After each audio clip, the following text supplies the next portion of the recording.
Assalamu alaikum students. Welcome to online class grade 5 subject science. Hope you all are fine and safe at home. Due to the pandemic condition of COVID, we start the online classes. Today is our lecture number 1. पिछले chapter में किसी student का book work अगर रह गया है तो वो जब क्लासेस में आप लोग आएंगे तो उनको करवा दिया जाएगा. आज हम स्टार्ट करते हैं new chapter unit number 6 light and sound.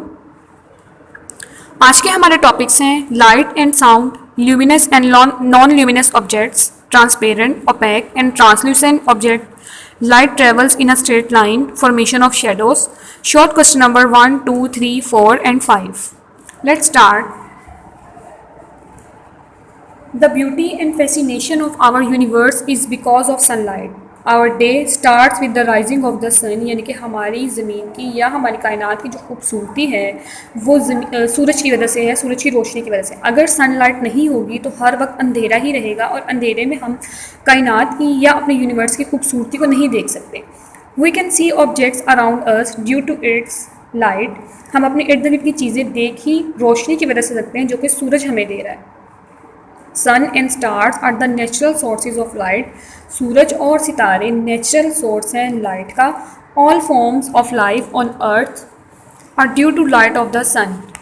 Have you ever thought what would have been the situation without the sun. अगर सूरज ना होगा तो क्या सूरत हाल होगी ज़मीन की. Nothing including human beings, birds, animals, vegetation, flowers and fruits would be existed. यानी कि सूरज की रोशनी के बगैर कोई भी चीज़, उनमें इंसान, जानवर, परिंदे, फूल, सब्जियां, कोई भी चीज़ जो है वो नहीं बच सकती, यानी वो एग्जिस्ट ही नहीं कर सकती. Sometimes electricity supply is disrupted at night. बाज़ औक़ात जो बिजली है वो रात के वक्त चली जाती है, अंधेरा हो जाता है जिसकी वजह से डार्कनेस स्प्रेड एवरीवेयर, जिसकी वजह से अंधेरा हर तरफ फैल जाता है. We then use artificial sources of light. तो उस वक्त हम क्या करते हैं, आर्टिफिशियल सोर्सेज जो लाइट है, रोशनी के आर्टिफिशियल सोर्सेज को इस्तेमाल करते हैं, जैसे कि टॉर्च, कैंडल वगैरह. अब यहाँ पे आपकी एक्टिविटी है 6.1. Some light sources are given below. Tick the natural sources of light. इनमें से जो नेचुरल सोर्सेज हैं उनको आपने टिक करना है. अब आपको पता है नेचुरल सोर्स कौन सा है, सन. सन को टिक करोगे. स्टार्स, लेडी बर्ड और लाइटनिंग, ये नेचुरल सोर्सेज हैं, यानी कुदरती तौर पर जिनसे रोशनी मिलती है, तो इनको आप टिक कर लोगे. उसके बाद है आपका luminous and non luminous objects. The object which emit light are called luminous object. यानी कि ऐसी ऑब्जेक्ट जिनसे रोशनी निकलती है, जिनसे लाइट जो है वो एमिट होती है, उसको हम बोलते हैं luminous objects. Non luminous objects are seen when light striking them is reflected towards our eyes. Interesting information है. Fireflies and a few sea fish emit light due to some chemical reaction. यानी कि fireflies और कुछ समुद्री fishes जो हैं वो रोशनी निकालती है, उनमें से लाइट निकलती है कुछ केमिकल रिएक्शंस की वजह से. उसके बाद फिर से आपकी एक्टिविटी एक आ गई है 6.2.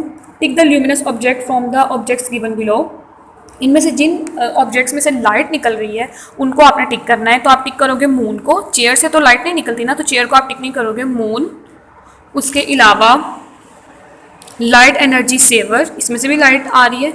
Oil lamp, candle, Firefly, stars और सन, इन सब चीज़ों को आप टिक कर लोगे. उसके बाद है transparent, opaque and translucent object. There are many types of non luminous object. Do all object reflect light और some of them allow light to pass through them. यानी कि अब हमारे पास बहुत सी ऐसी ऑब्जेक्ट्स में जो कि नॉन ल्यूमिनस है, जिनमें से लाइट नहीं निकलती, लेकिन इनकी भी टाइप्स हैं, transparent, opaque and translucent. The object through which light can pass completely are called transparent object. यानी कि ऐसी ऑब्जेक्ट जिनमें से रोशनी, लाइट जो है वो गुजर सकती है, मुकम्मल तौर पर गुजर सकती है, उन्हें हम बोलते हैं ट्रांसपेरेंट ऑब्जेक्ट्स. उसके बाद है the object through which light can pass partially are called translucent object. यानी कि ऐसी चीज़ें जिनमें से रोशनी आधी गुजर सकती है, पार्शियली यानी कि आधी गुजर सकती है, उनको हम बोलते हैं translucent object. We can not see clearly through them. इनमें से हम क्लियरली नहीं देख सकते. We can see only a faint image of the object. इसमें से धुंधला सा आपको एक इमेज नजर आएगा. The object which do not allow light to pass through them are opaque object. और ऐसी ऑब्जेक्ट, ऐसी चीज़ें जिनमें से रोशनी बिल्कुल नहीं गुजर सकती, उनको हम बोलते हैं opaque object. We can not see across them. हम इनके पार नहीं देख सकते. अब फिर हमारे पास एक एक्टिविटी आई है. Identify the transparent, translucent and opaque objects for the given photographs. इनमें से आपने बताना है ट्रांसलूसेंट ऑब्जेक्ट कौन से हैं, ट्रांसपेरेंट और ओपेक ऑब्जेक्ट कौन से हैं।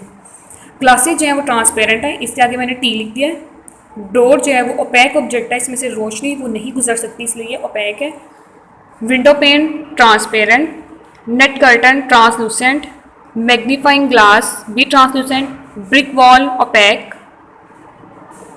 Tissue paper translucent, soft drink opaque, packing tape transparent. Packing tape अगर तो ट्रांसपेरेंट वाली पैकिंग टेप है तो फिर तो ये ट्रांसपेरेंट है, लेकिन अगर दूसरी पैकिंग टेप है तो फिर ये ओपेक है, जिसमें से लाइट नहीं पास कर सकती। Plastic sheet translucent, iron sheet opaque, plastic बोतल ट्रांसलूसेंट। उसके बाद light travel in a straight line, यानी कि जो रोशनी है वो एक स्ट्रेट लाइन में ट्रैवल करती है। उसके लिए उन्होंने एक एक्सपेरिमेंट किया है, एक्टिविटी है ये भी एक। Take 3 identical card pieces of cardboard, यानी कि 3 आपने कार्डबोर्ड के पीसेज लेने हैं, उन तीनों में एक एक सुराख करना है। Make hole in all of them at the same position, एक ही सेम पोजीशन पे आपने उनमें सुराख करना है।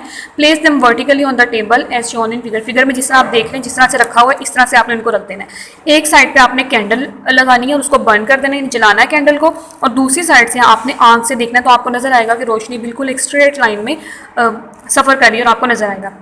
अगर आप इनमें से किसी हॉल को या किसी कार्डबोर्ड को इधर उधर कर देते हैं या हॉल वाले पार्ट को चेंज कर देते हैं, उसकी प्लेस चेंज कर देते हैं, तो फिर आपको लाइट नज़र नहीं आएगी, जिससे ये पता चलता है कि लाइट जो है वो एक स्ट्रेट लाइन में ट्रेवल करती है। Light travels in a straight line. उसके बाद फॉर्मेशन ऑफ शेडो।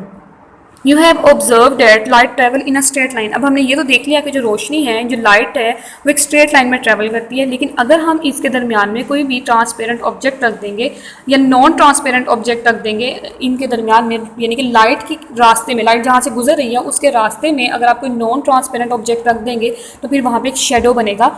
इसको बोलते हैं formation of shadow.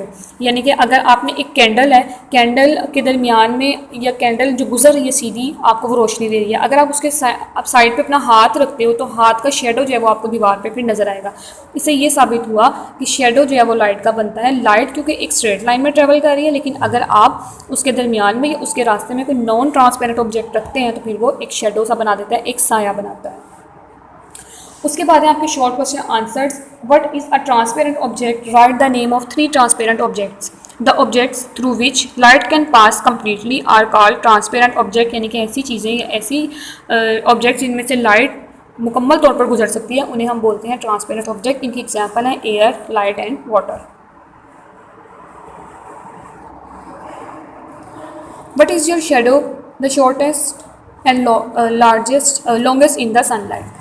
When object is nearer to source of light, its shadow is bigger। यानी कि जब ऑब्जेक्ट जो है वो सोर्स ऑफ लाइट, यानी सोर्स ऑफ लाइट कोई भी हो सकती है, कोई बल्ब हो सकता है, सूरज हो सकता है, इसके अलावा कैंडल हो सकती है, किसी भी सोर्स ऑफ लाइट के जब ऑब्जेक्ट करीब होगा तो शेडो जो है वो बड़ा होगा।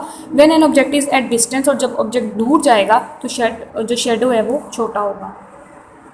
The moon is non luminous like our earth, how does it look luminous to अस?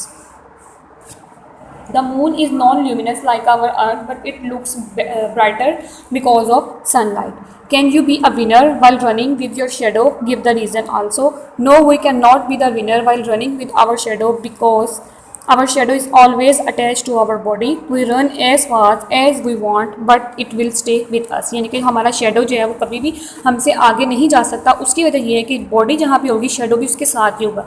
हमेशा साया जो है वो जिस्म के साथ जुड़ा रहता है, इसलिए हम जितना मर्जी तेज़ भाग लें लेकिन ना तो शेडो हमसे आगे जा सकता है ना ही हम शेडो से आगे जा सकते हैं, वो हमेशा हमारे साथ रहेगा। Question number 5 है when a train is moving away from you, will the intensity of its sound increase or decrease? When a train is moving away from us, the intensity of its sound will decrease। यानी जैसे जैसे train हमसे दूर जाएगी जो आवाज़ की intensity है वो कम होती जाएगी। आपने इन तमाम क्वेश्चंस को अपनी कॉपीज़ पे नीट वे में नोट डाउन करना है और इसको याद भी करना है। आपका लेक्चर नंबर 1 यहाँ पर एंड होता है। अल्लाह हाफ़िज़।